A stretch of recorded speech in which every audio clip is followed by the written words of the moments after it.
अपने पति की सच्चाई जांचने के लिए एक महिला सीईओ ने अपना रूप बदलकर एक इडली बेचने वाली बन गई। 5 साल तक वह सुबह से शाम तक मेहनत करती रही। उसने चुपके से अपने पति के बिजनेस में भी बहुत मदद की और वह देखते ही देखते एक सक्सेसफुल बिजनेसमैन बन गया। जब महिला को लगा कि अब वक्त सही है तो उसने सोचा कि अपनी असली पहचान बताकर पति को सरप्राइज देगी। उस दिन वह जल्दी घर लौट आई, एक नए सपने और उम्मीद के साथ। लेकिन जो उसने सुना उसने उसका दिल तोड़ दिया। पति ने उससे तलाक मांग लिया। तुम पागल हो गए हो? ये सब क्या बोल रहे हो?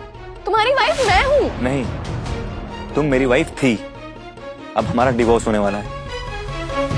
नहीं, तुम मुझे डिवोर्स नहीं दे सकते। बिल्कुल दे सकता हूँ।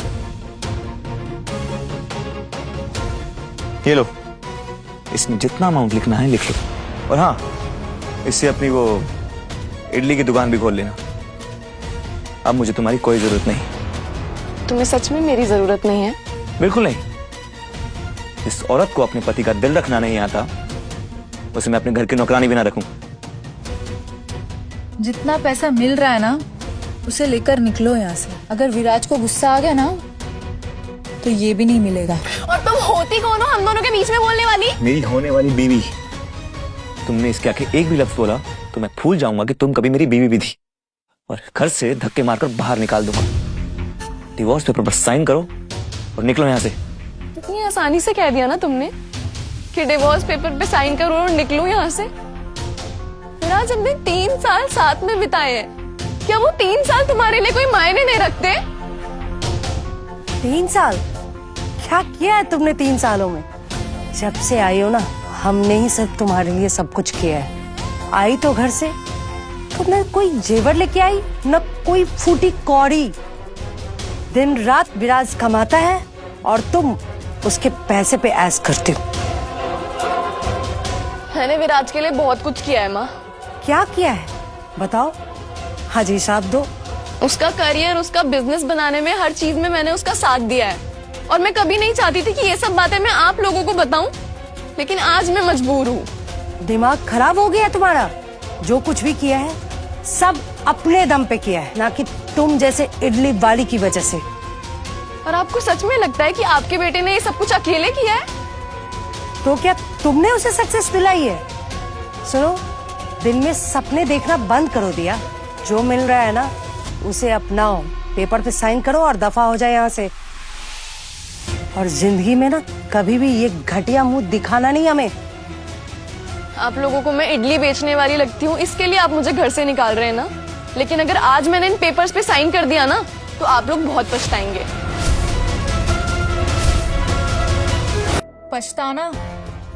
विराज, लगता है ये लड़की पागल हो गई है। तुम जानती हो मुझे मैं कौन हूँ? Khushi Agarwal, daughter of Aashiyana builder. मुझे ना तुम्हें जानने में कोई दिलचस्पी भी नहीं है, लेकिन शायद तुम नहीं जानती कि मैं कौन हूँ। हाँ, मैं जानती हूँ तुम्हें। तुम एक इडली वाली हो, लेकिन अब विराज ने चैरिटी करना बंद कर दिया है, समझी? चैरिटी? वो तो तुम्हें जल्दी पता चल जाएगा कि चैरिटी कौन कर रहा है। ओ प्लीज, बकवास बंद करो और निकलो यहाँ से। कल का दिन विराज के लिए सबसे लकी दिन होने वाला है। कल विराज ग्रुप की एक बहुत बड़ी डील होने वाली है विद सिंघानिया ग्रुप, और उसी सिलसिले में जूही सिंघानिया यहाँ मुंबई आ चुकी है। और तुम्हें क्या लगता है कि मिस जूही सिंघानिया मेरी परमिशन के बिना इसके कॉन्ट्रैक्ट पर साइन करेंगी? पागल हो गई हो तुम क्या? ये दिन में इडली बेचते बेचते सपने देखना शुरू कर दिए। तुम 2 कौड़ी की लड़की को ना ये सब बातें सूट नहीं करती।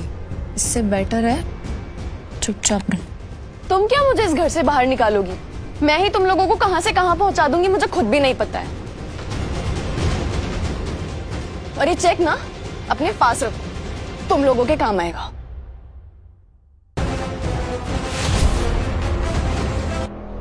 उस विराज की हिम्मत कैसे हुई आपसे ऐसी बात करने की?